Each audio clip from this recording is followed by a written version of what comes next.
Ne durumdayız? Bir değişiklik yok Yalçın Hocam. Acil servis içindeki hastalarla birlikte karantinada. Erol Bey şimdilik hastaneden ayrılmak istememiş.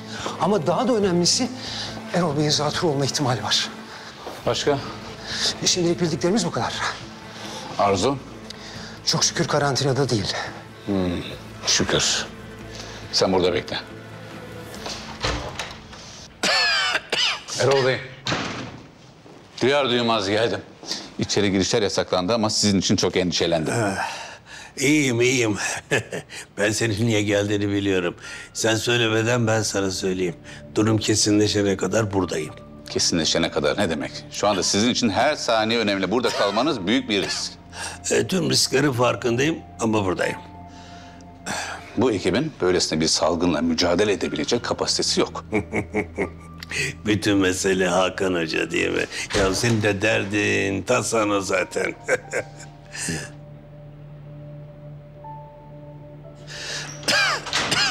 Mesele bundan çok daha önemli Erol Bey. Zatürre başlangıcı teşhisi konuldu. Hastanede MERS şüphesi var. Eğer kalmakta ısrar ediyorsanız ben de sizden bir vekalet istemek zorundayım. Herhangi bir kaos çıkma ihtimaline karşı işlerin yürütülebilmesi adına bu gerekli. Merak etmeyin Yalçın Bey. Holdingin ve vakfın genel geçer işleri için benim vekaletim var. O zaman sorun yok değil mi? Yok. Peki. Madem tedaviye burada devam etmekte ısrar ediyorsunuz, yine de herhangi bir risk görürsem sizi de dinlemem, buradan çıkarırım biliyorsunuz. Bilirim. İyi dinlemeye bakın o halde.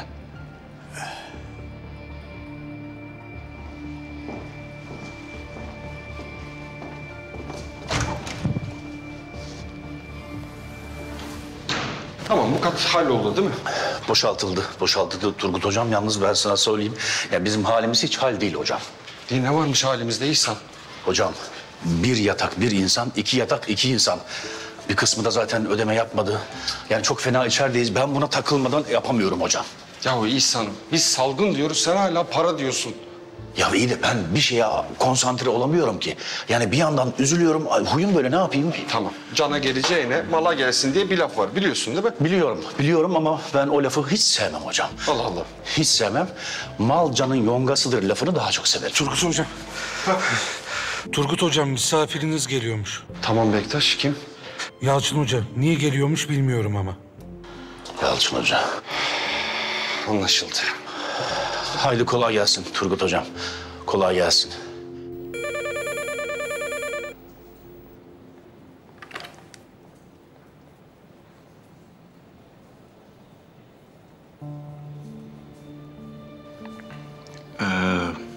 Orada işler nasıl? İyi. Şimdilik. Virüs şüphesi olan hastaları hibrit ameliyathaneye aldık. Odayı da plastikle kapattık. Hastalar ne durumda? Hastalar da iyi. Yani ben kimseye şimdi bir şey söylemedim. Panik yapıp bir haygaraya verirler diye. O yüzden kimseye bir şey söylemedim. Yani bence söylemen lazım. Ve MERS şüphesi olanlardan da kan ve sıvı sürüntüsü örneği alman lazım. Tamam. Siz arka tarafa bırakın, biz oradan alırız. Haberin olsun, kesin teşhis konulana kadar acil kapalı kalacak. Anlıyorum. Bu arada Halk Sağlığı Merkezi'nden de ekip geliyor. En kısa sürede burada olacaklar. Hiç şüpheniz olmasın, endişelenmeyin, tamam mı? Biz endişe etmiyoruz. Şüphemiz yok. Siz de merak etmeyin. Biz elimizden geleni yapıyoruz. Yapmaya da devam edeceğiz. Tamam. Dikkat et, olur mu? Tamam. Sen peki...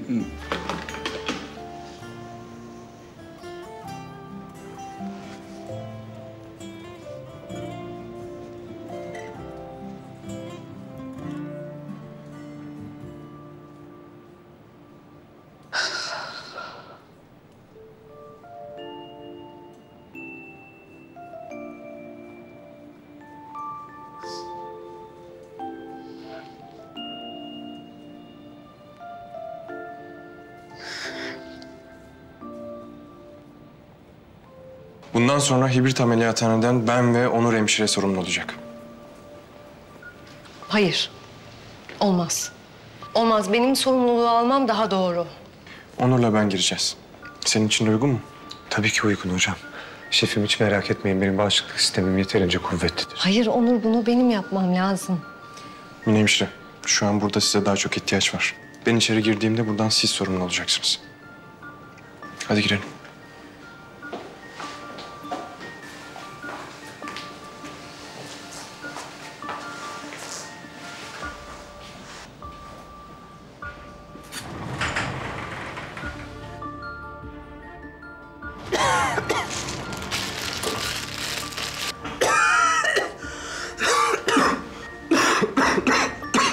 Buyurun hocam.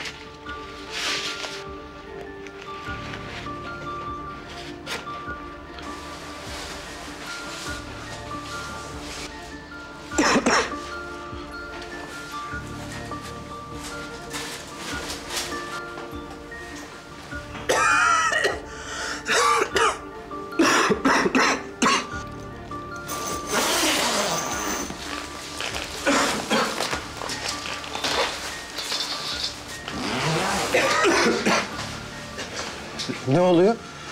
Tehlike altında mıyız? MERS virüsünü duydunuz mu? Bizde MERS olduğunu mu söylüyorsunuz? MERS'in semptomları soğuk algınlığına çok benzer. Ayırt etmek zordur. Eşiniz yakın zamanda etkilenen ülkeye seyahat ettiği için bundan şüphelenmekte son derece haklıyız. Aman Allah'ım, ölecek miyiz? Hayır. MERS hastalarının hepsi ölmez. Ayrıca elimizde netleşmiş bir tanı yok. Siz endişelenmeyin. Biz sadece önlem alıyoruz. Boğaz sürüntüsü ve kan örneği testi yapacağız. Onur hemşire, hemen sürüntü testini yapalım. Biyokimya, hemogram ve AKG analizi yapacağız. Tamam hocam. Oturun Lale. Beyefendiyle başlayalım.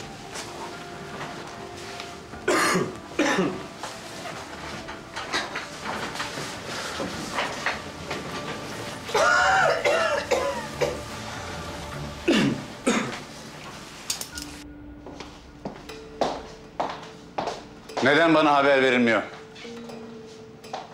Evet. Biri sana haber vermiş ki damladın buraya değil mi? Yine şaka yapıyoruz değil mi? Durumun ciddiyetinin farkında değilsin herhalde. La havle ve la kuvvete. Konuşuruz sonra. Hastanenin yönetimini ve denetimini devralıyorum. At koşturduğunuz yeter artık. At koşturmak ha?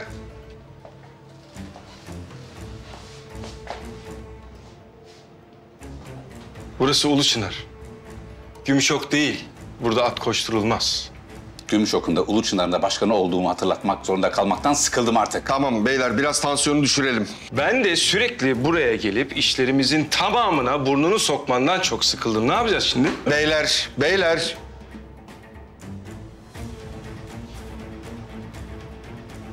İkimiz de buraya bize yardım etmek için gelmediğini çok iyi biliyoruz. Kimseyi yeme. Yeme. Milleti yeme. Hemen bu hastanenin en donanımlı odasını tahsis edin bana.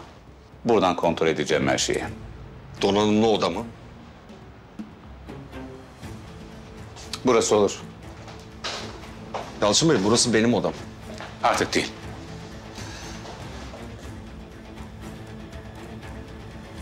Ben halk sağlığından Nadir Topuz. Biz galiba yanlış yola saptık. Bu arkadaş yeni atanmış. Trafik var. Köy yoluna girdiğince kayboldu. Tamam sıkıntı yok. Şimdi siz su kanallarına geldiniz mi? Evet. Bak o kanal boyunca devam ediyorsunuz hiç sapmadan, tamam mı? Dedeli tabelası var. Dedeli tabelası. Oradan da sağa döndünüz. Oradan da dümdüz hiçbir yere sapmadan geldiğiniz zaman Uluçınar'dasınız. Tamam, anlaşıldı. En kısa zaman dolaşmaya çalışacağız. Tamam zaten az kalmış. Az kalmış. Ben de burada kapıda bekliyorum sizi. Tamam. Eyvallah, tamam. Ben Gümüşok Hastaneler Grubu Başkanı Yalçın Aygün. Uluçınar Hastanesi ile ilgili bir bilgilendirmede bulunmak istiyorum. Sorumlu birimimize şüpheli şahısların ve temaslı oldukları kişilerin karantinaya alındığına dair bilgi geçilmiş Yalçın Bey. Üzülerek burada hiçbir tedbirin alınmadığını söylemek zorundayım. Her ihtimale karşı bütün hastanenin karantinaya alınması için başhekimi uyardım. Ama bir sonuç alamadım. Kendi adıma sorumlu bir tıp adamı olarak sizi bilgilendirmenin bir görev olduğunu düşünüyorum. Bilgilendirmenizi en hızlı şekilde değerlendireceğimizden şüpheniz olmasın. Ekiplerimizi duyar duymaz yönlendirdik. Yakında orada olurlar, hiç merak etmeyin. Lütfen bizden haber bekleyin. Teşekkür ederim.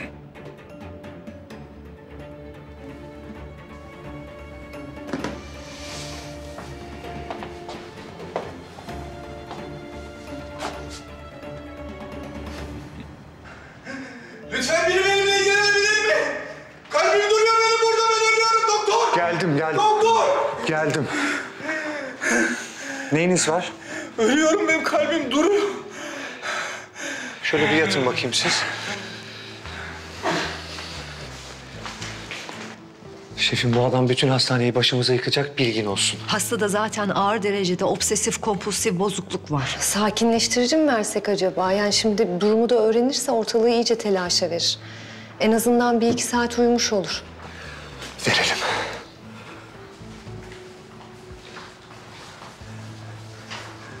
Yardım et. Kimse yok mu? Ya kimse yok mu bu hastanede? Doktor, hemşire. Geldim. Şimdi Bir dakika.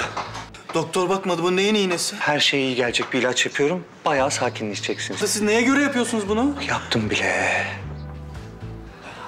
Ya şunu hızlandırın artık ya. Bitsin. Sabahtan beri buradayım, ben evime gitmek istiyorum. Hemen geliyorum, tamam? Hemen. Olur, ben hallederim.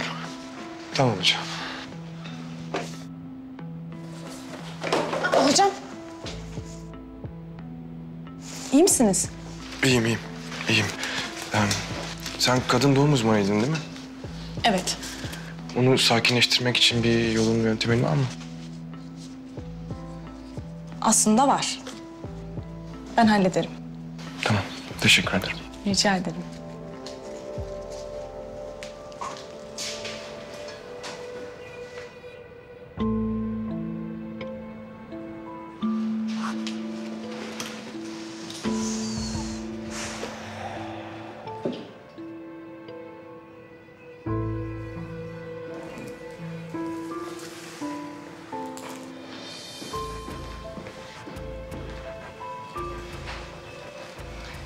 Hemşirem.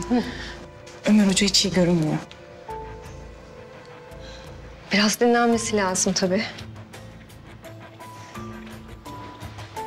Ben hastaların yanına gidiyorum. Tamam.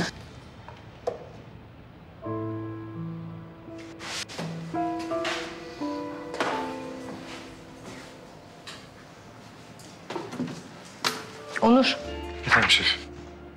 şu hastaların formunu doldur hadi. Tamam. Şunları da yazın. Berna. Tamam şef. Abla karnım çok acıktı. Ne olur yemek. Tamam ama ağlama. Herkes bizi ayıplayacak. Ama acıktım. Çok az paramız var. Ama tost alacağım demiştin sucuklu. Tamam. Ama sessiz olursan.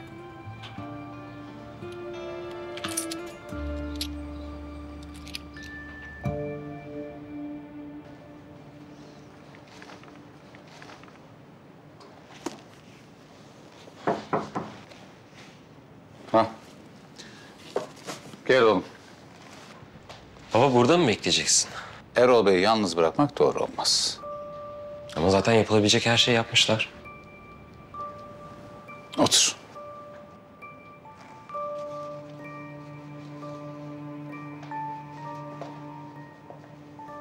Senin hatan ne biliyor musun?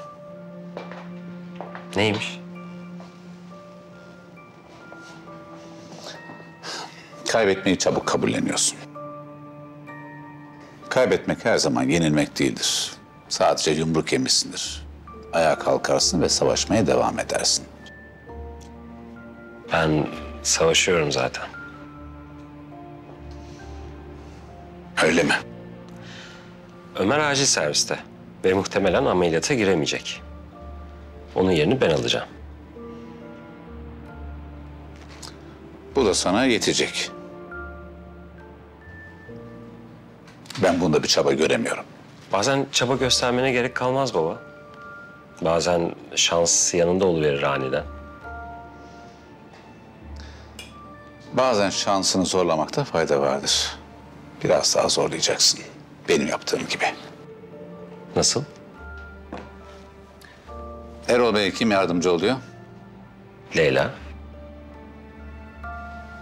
Birinci asistan olabilmek için bir hamle yapmayacak mısın? Mücadeleyi kaybettin ve durumu kabullendin. Öyle mi?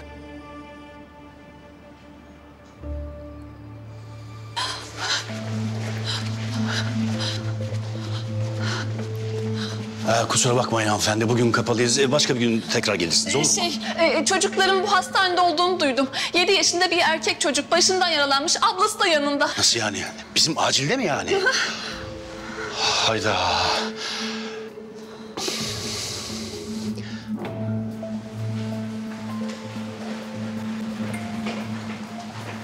Ne işin var senin burada?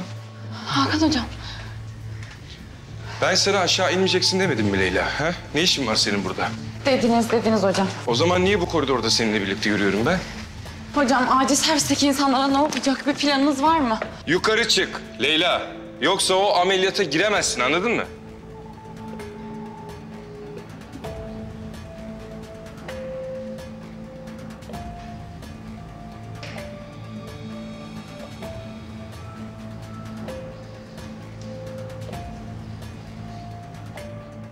Neden bahsediyorsunuz? Şimdi eve gidemez miyiz? Beyefendi hastanede olası MERS hastası var. O yüzden bu hastaneden çıkamazsınız. Ne? MERS mi? Hanımefendi, maalesef hastanemizde MERS vakası var. Ne? MERS mi? Evet, maalesef. Ne yani? Burada yatan aile hasta mıydı? Olmayabilir. Henüz emin değiliz. Lütfen yatağınıza dönüp talimatları takip eder misiniz? Buyurun. Etmiyorum kardeşim. Bu çok saçma bir şey ya. Madem böyle bir durum var, o zaman söylerdiniz giderdik. Sizin ne hakkınız var bizi burada tutmaya? Gidiyoruz biz, yok öyle bir şey. Beyefendi hastaneden çıkamazsınız. Ne yani? Hasta insanlarla aynı yerde tutup öldürecek misiniz bizi? Bakın halk sağlığı merkezinden ekipler geliyorlar. Hepinizi test edecekler ve eğer sağlıklıysanız her birinizi eve götürecekler. O zamana kadar hastaneden çıkamazsınız. Allah'ım delireceğim. Ne testi ya? Bir şeyim olsa arar söylerim zaten size. Beyefendi, sorun nedir? Sorun şu hanımefendi. Sapasağlam olmama rağmen beni koruması bir şekilde burada bir yıl Mersin'le aynı hastaneye tıktınız. Bence bu çok ciddi bir sorun. Size de öyle gelmiyor mu? Anlayabiliyorum sizi beyefendi. Ama sesinizi alçaltın. Lütfen.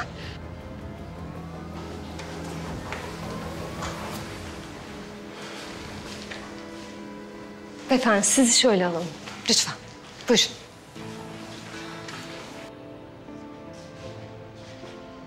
Biliyoruz, farkındayız. Anlayabiliyoruz sizi.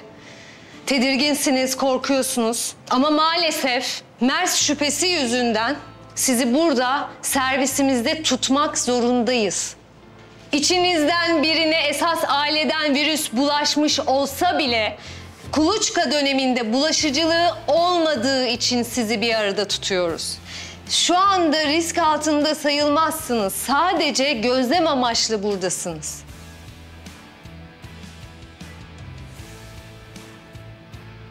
Korku ve panik yapmaya gerektirecek bir durum yok. Birkaç saat içinde sonuçlar çıkacak ve hepinize bildirilecek. O zamana kadar sizlerden ricamız lütfen sakinliğimizi koruyalım, birbirimize ve sağlık ekibimize yardımcı olalım. Hastanemize ve bakanlığımıza bağlı ekipler koordineli bir şekilde çalışmakta. Lütfen onlar gelene kadar herkes yataklarında kalsın ki tedavilerimiz aksamadan devam edebilsin. Teşekkürler. Teşekkürler.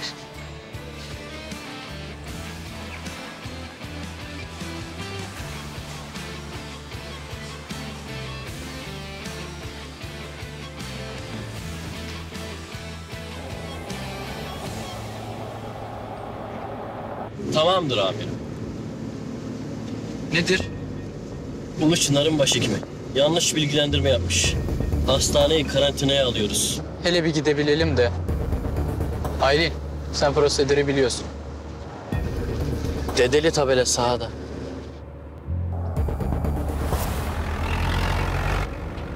Traktöre dikkat et. Dikkat!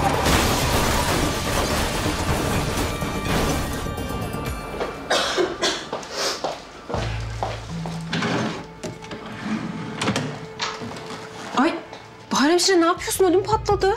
Niye? Kimin ateşi çıktı? Erol Bey'in tabii ki. Senin yanakların niye kırmızı kırmızı? İyi misin sen? İyiyim. Normal yani. Çok sıcak. Emin misin sen ya? Hasta falan değilsin değil mi?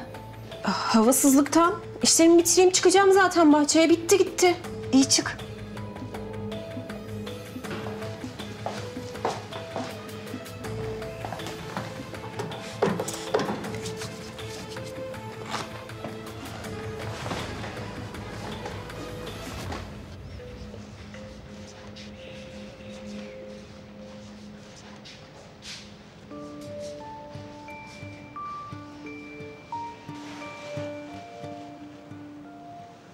Nasılsınız? İyiyiz. İyi misin? Evet. Canının acısı geçti mi? Biraz konuşabilir miyiz? Tabii ki konuşabiliriz. Gel.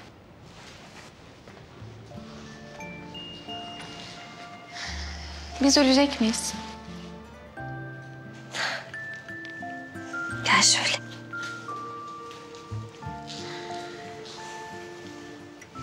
Ben ne senin ne de kardeşinin zarar görmesine asla izin vermem. O zaman söz ver. Söz veriyorum. İzin vermem. Tamam. Acıktınız mı?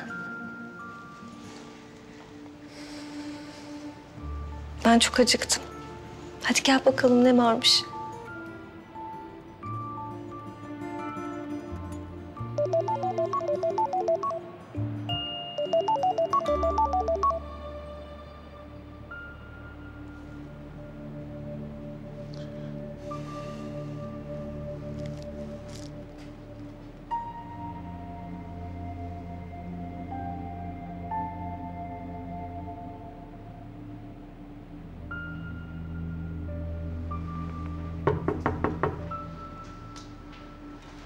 Gel. Gel Bahar.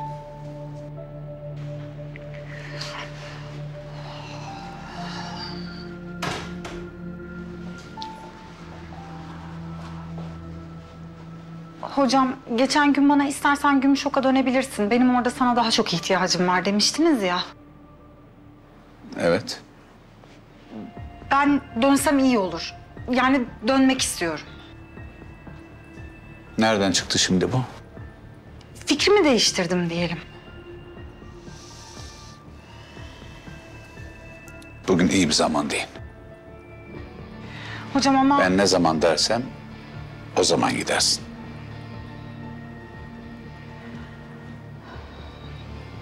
Hocam benim size bir şey söylemem gerek.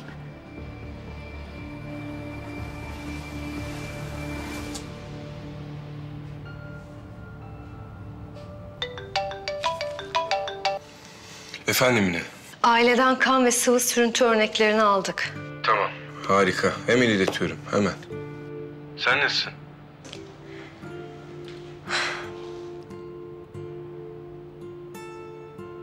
İçeride çocuklar var. Yemek temin etmemiz lazım. Tamam. Onu da halledeceğiz. Arka tarafa bıraktıracağım ya da gerekirse ben bırakacağım. Hiç merak etme. Başka bir şey var mı? Ya bu aile gerçekten hastalandıysa? Ya biz hastalandıysak? O zaman iyileştirmek için elimden gelen ne varsa yapacağım. Hiç merak etme.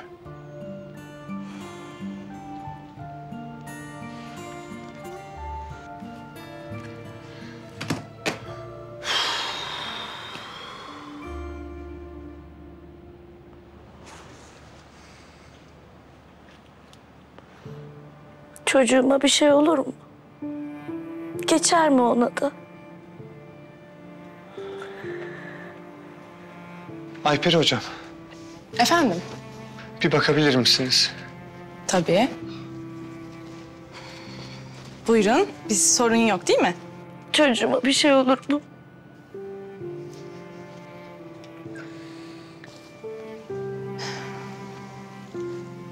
Siz hiç merak etmeyin. Ben buradayım. Ne size ne de yavrunuza hiçbir şey olmadan buradan çıkabilmeniz için elimden ne geliyorsa yapacağım. Tamam mı? Biraz kasılmam var. Tamam, siz sakin olun. Bir steril eldiven ve katajel istiyorum. Bir açıklığına bakalım. Tamam hocam.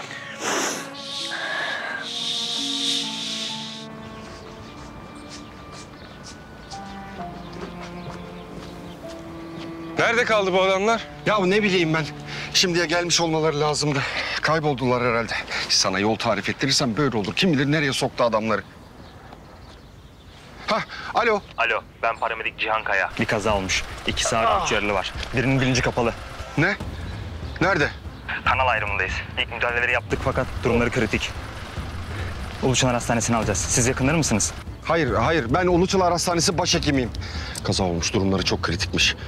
Bakın sizi şu anda buraya alamayız çünkü bütün hastane karantina altında. Başka yere götürecek vakit yok hocam.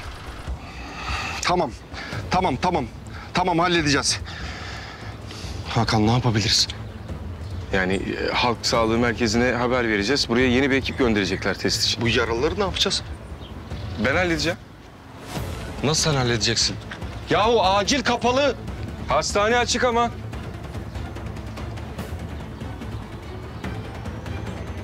Hadi. Hocam çok kötü. Ne oluyor? Hastalık sadece acilde değil. Bütün hastaneye yayılmış olabilir.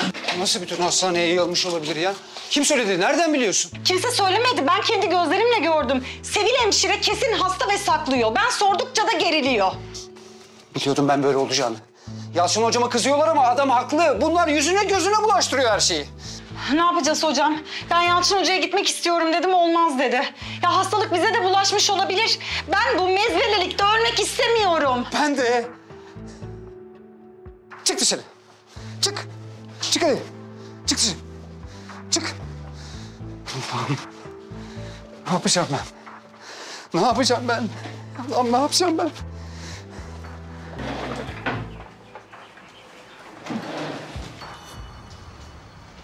Ebru. Kötü. Neyin var canımın içi? Çok kötü. Tamam. Bekle bir dakika dur.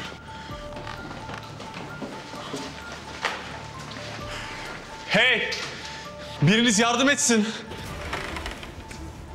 Yardım edin lütfen. Ağrısı var. Tamam. Nereniz ağrıyor? Midem çok kötü. Tamam. Bir sırt üstü dönebilir misiniz? Gelin ben size yardımcı olayım. Tamam. Tuttum. Tamam, sakin olun. Tamam. Şimdi karnınıza bastıracağım. Buranız ağrıyor mu? Biraz. Bir öksürür müsünüz? Ruhsuz beden belirtisi. Şimdi karnınıza daha uzun süreli bastıracağım. Lütfen ağrıya dayanmaya çalışın, olur mu? Tamam. Tamam beyim. Ultrason gerekecek. Berna hemşire, ultrasonu getirir misin? Hemen getiriyorum. Tamam, sakin olun. Tamam, sakin olun şimdi. Hemen geliyor.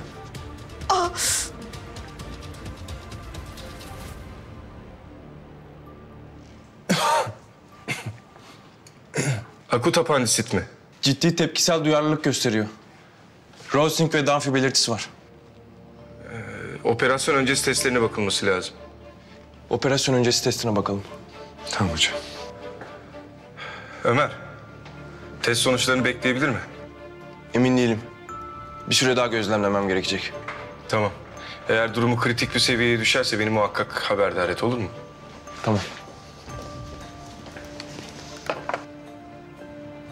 Onur. Efendim hocam. Serumdan ağrı kesici verelim. Tamam hocam.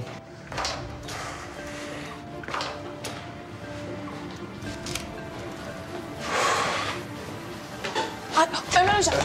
Hocam, iyi misiniz? İyiyim. Ömer. İyiyim. Ömer. İyiyim, tamam. Ömer gel buraya yaslan. Dinlenmen lazım Ömer. Onur. Efendim hocam. Tabure getir oradan. Hemen. Berna, tansiyon aletini getir.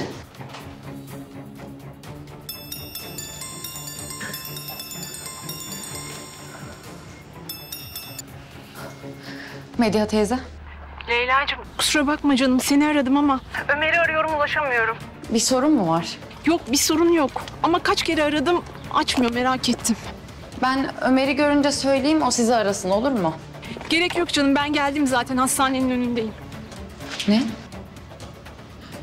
Medya teyze bekle ben hemen geliyorum tamam mı? İhsan Bey hayırdır böyle dışarılara taşmışsınız? Öyle oldu vallahi. Oğlum yavaş lan. İçeride bir sorun mu var? Ha yok canım. Nereden çıkardınız? Ne bileyim böyle Dön. her şey dışarı çıkmış. Ha yok ya. Şey yapıyoruz da içeri alırız tekrar yani. Onunla bir şey yok yani. Ben de Ömer'i görmeye geldim. Arıyorum telefonlarıma çıkmıyor. Ha, Ömer Hoca çok meşgul. Yani o açıdan şey edemiyordu telefona. Şey yapamaz yani şimdi. Ben kendi gözlerimle göreyim. Yoksa içim rahat etmez. Yok Medya Hanım maalesef siz içeri giremezsiniz. Neden? Çünkü içeride bir çalışma var. Leyla Hocam. Medya teyze merhaba. İçeride bir çalışma yapılıyor da biliyorsunuz çok büyük bir ameliyata hazırlanıyoruz biz. O yüzden. Ömer nerede? Gelin biz şöyle dışarıda oturalım. Dediğim gibi burası çok meşgul. Buyurun.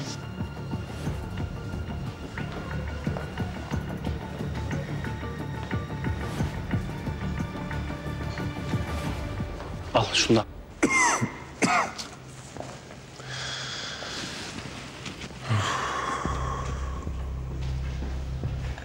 Ömer hocam iyi misiniz? Ya iyiyim. Emin misiniz? Evet eminim. Biraz yorgunum sadece. Yani bir yatıp dinlenin isterseniz. Yok. Yani ayakta kalmam lazım. Çok fazla hasta var, ilgilenmem lazım. Böyle devam edebilecek misiniz? Acildeki tek genel cerrah benim. O yüzden kimseye hissettirmeden çalışmaya devam etmem gerekiyor. Ben şu hamile hastaya bakayım.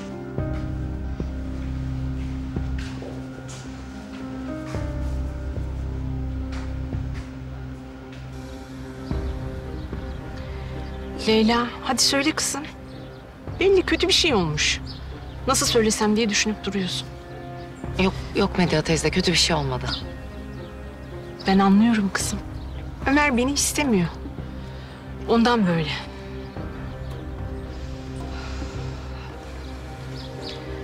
Medya teyze. Bakın durum şu.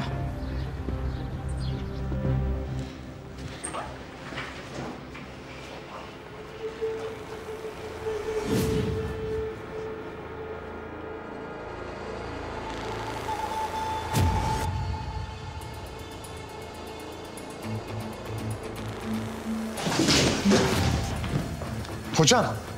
Ömer hocam. Ömer hocam. Hocam. Hocam duyuyor musunuz beni? Ömer hocam.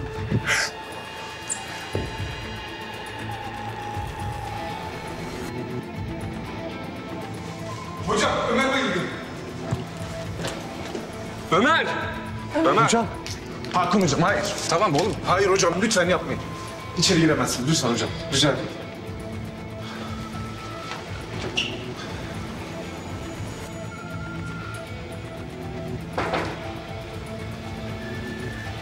Ne oldu?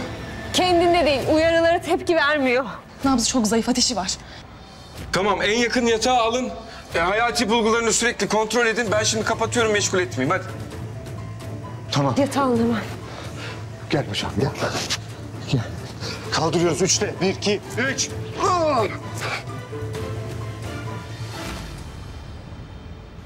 Ömer gerçekten çok çalışıyor şu an. Bu ameliyat onun için çok önemli. Şimdi de zaten Hakan Hoca ile bir konferansta. İnanın sizinle hiçbir ilgisi yok bu durumun. Ben size ayak bağlıyorum değil mi? Hayır olur mu öyle şey? Siz çok iyi geldiniz Ömer'e. Burada olmanız onun için çok önemli. Güzel kızım. O kadar iyisin ki. Annem baban çok şanslı. Senin gibi bir evlatları olduğu için. Hadi ben kalkayım artık. İşinizden gücünüzden alıkoymayayım. Gidip şöyle güzelce bir ayran aşı çorbası yapayım. Ömer de çok sever. Soğuk soğuk içersiniz iyi gelir. Leyla'cığım. Ömer'e geldiğimi söyleme olur mu? Zaten yükü çok ağır. Bir de ben yük olmayayım. Tamam. Kolay gelsin güzel kızım.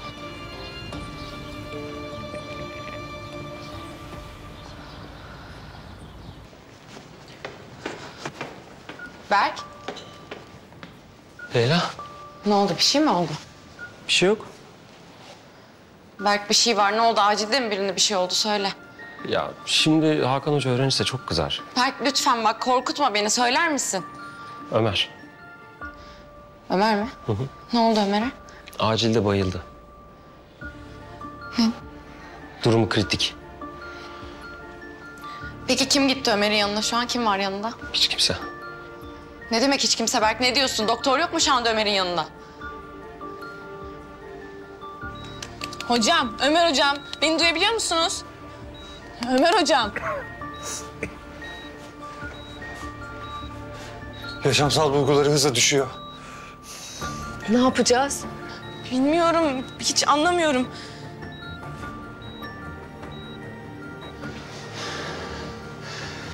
Ya Allah aşkına biz ne yapacağız böyle hocam ya? Şu hale bak ya. Elimiz ayağımıza dolaştı. Resmen elimiz ayağımıza dolaştı ya. Her tarafta başka bir hayat mücadelesi. Ya arkadaş yemin ediyorum şu işler bitsin. Hastaneyi komple kırklayıp okutacağım yemin ediyorum ki hem de kendi kartımla yapacağım bunu hocam. İsa. Biz burada ne günler gördük ya. Ömrümüz yeterse daha da göreceğiz. Bir sakin ol. İnşallah. Beyler ne durumdayız? Ya Turgut hocam bir bak hale bak Allah aşkına ya geldi mi ya? Peş peşe geliyor arkadaş ya. Tamam. Bir sakin olalım lütfen. Tamam. Bizim şimdi odaklanmamız gereken şey şu dakikadan itibaren ne yapacağız onu düşünmek. Ya daha ne yapacaksınız ki acaba? Şu hale bakın. Tamam beyler biz işimize bakalım. Ama ben biliyordum. İçimizden birinin senin sorumsuzluğun yüzünden öleceğini biliyordum. Bülent hocam. Yahu. Bülent hocam yapmayın. Bir Şu anda konuşulacak yer mi bunların? Biliyordum. Zamanı biliyordum. yok. Hareketlere bak sen ne yapıyorsun? Tamam. Kışkırtmaya çalış. Böyle mi yöneteceksin Ya Bülent krizi? hocam, susar mısınız? Kışa bak ya. Bülent hocam. Hareketlere bak. Ne yapıyor? Haksız mıyım? Haksız mıyım? Şu hale bakın ya. Sakin ol. Sakın. Ne sakin olacağım? Sakin ol. Hadi git şuradan ya. Bakın hocam. Lütfen.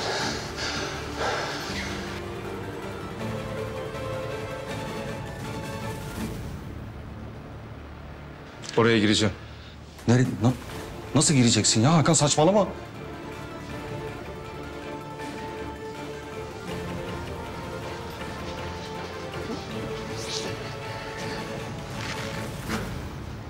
Hakan Hoca acil servise girmeye karar verdi.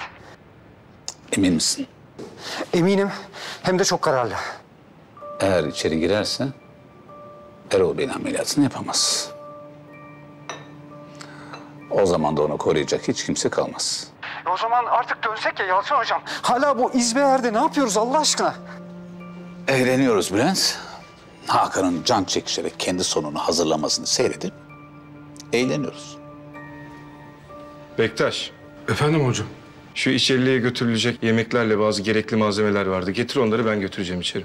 Tamam hocam. Hakan hocam. Hakan gözünü seveyim. Sen bu hastanenin kontrol kulesisin. O yüzden şimdi duygularına yenilip içeri giremezsin. Turgut hocam ya siz niye anlamıyorsunuz? İçeride acil bir şekilde bekleyen hastalar var. Eğer müdahale etmezsem hastanın apandisti patlayacak. Anladın mı? Kurban olayım hocam sizden bir kez daha düşünmenizi rica edeceğim. Çünkü Erol Bey'in ameliyatı söz konusu hocam. Allah Ya aşkına- İhsan, geliş sırası önemli değil. Önemli olan aciliyet sırası. Çok şükür Erol Bey'in şu anda acil bir durumu yok. O yüzden ben bu hastayı ameliyat etmek üzere oradan çıkarmak zorundayım. Yahu bizim de sana ihtiyacımız var anlamıyor musun? Geldim. Hakan hocam durun. Durun hocam. Acil servise ben gireceğim. Lütfen izin verin. Leyla. Senin ne işin var burada? Niye görev yerini terk ettin? Ben sana görev yerini terk etmeyeceksin dedim mi? Görev değişimini yaptım bile. Erol Bey. Leyla Hoca yerine bundan sonra sizinle ben ilgileneceğim. Ne? Sana bunu yapmanı kim söyledi? Sen böyle kendi kendinin patronuymuş gibi istediğimi yaparım, istediğimi yapmam diyemezsin ya. He? Sen duygularınla hareket ediyorsun. Mantığınla değil. Hayır hocam, asıl mantıklı olan acil servise bir acil tıp uzmanının girmesi. Bir cerrahın değil. Leyla. 3 uzmanlığınız olduğunu biliyorum. Ama benim orada olmam gerekiyor. Sizin burada kalıp bize ve dışarıdakilere göz kulak olmanız her şeyden daha önemli.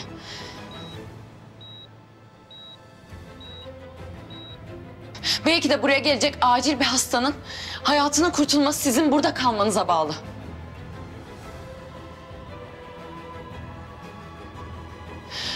Bu sorumluluğu alacağım ben. Eğer içerideki hastalara MERS bulaştığı kesinleşirse kalp ameliyatına giremeyeceğinin farkındasın değil mi? Farkındayım hocam.